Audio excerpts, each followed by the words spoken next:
Hey everyone, Jennifer from Tarle Speech with your pronunciation question of the week. It's a very long question today.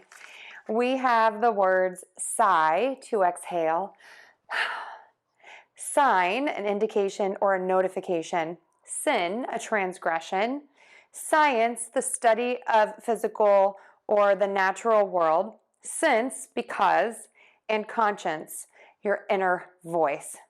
It's a lot of words. All right, let's take a look. I tried to break this down into two columns with the long I and the short I. So let's talk about the long I first.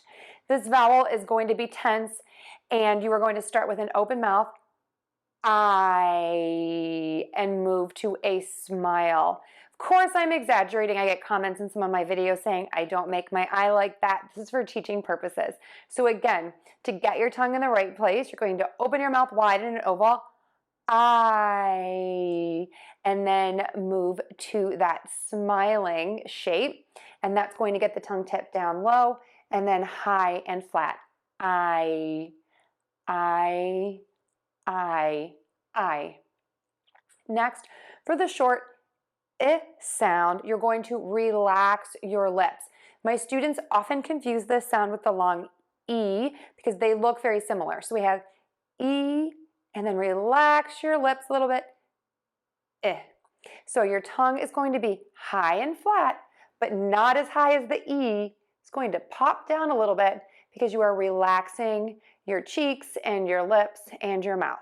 So we have E, I, E, I. So hopefully that helps you get the difference between those two vowels. We're going to have the letter S, the S sound, to start these words.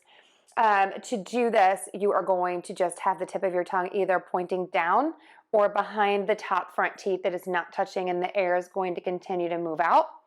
And then for the N sound, N, the tip of the tongue is going to touch the back of the top front teeth, and the air will move out of your nose. So those are the basic sounds that we're going to use. Something else to keep in mind is that we have some situations where we have two syllables instead of one. So let's start with the one syllable words and try to put those all together.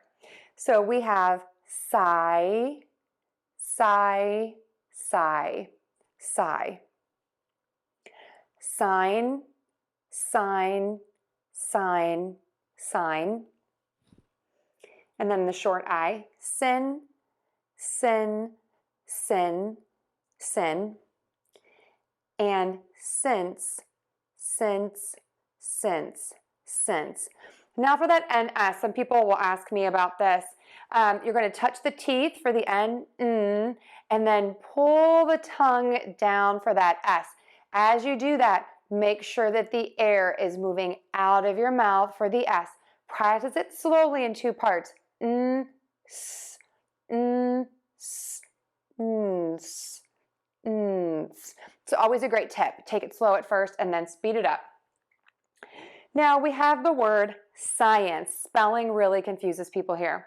So we're just going to think of the sounds S-I, sigh, and then we're going to end short I, ins. Science, science, science, science. And then for conscience, you have some options. I've been getting a lot of comments about, is it a short I, is it a short E, is it a short U? Focus on clarity and just having a short, relaxed vowel sound there to get the word stress correct for these unstressed syllables. So I wrote it as the short I because we're studying this, and I think that lends to the lesson, and it's a little bit easier to remember if you're learning, but technically it is the short U, the schwa sound. You have an option. You can either say NS as the ending, or you can do NTS. Both are acceptable. Okay, so we have conscience, conscience, conscience. I tend to not say the T, but you can say conscience, conscience, conscience. Either is fine. So let's give them all a try. Sigh, sigh, sigh. Sign, sign, sign. Science, science, science. sɪn, sɪn, sɪn, sɪns, sɪns, sɪns, ʻkɑnʃəns, ʻkɑnʃəns, ʻkɑnʃəns. And now for a sentence. I don't have one. Oh my goodness. So that means you have to write one down. So since I don't have a sentence, some of you may think that is a sin. It will weigh heavy on my conscience. But science tells me, since you all are so smart, that you can leave your sign or your signature in the comments section and leave a sigh of relief after you write a sentence. Give it a try. People are going to know this difference. If you found this helpful, we'd love it to like, a share, and a subscribe. Check out our products on Google Play and iTunes and all of our class options on Tarle Speech. Thanks, everyone.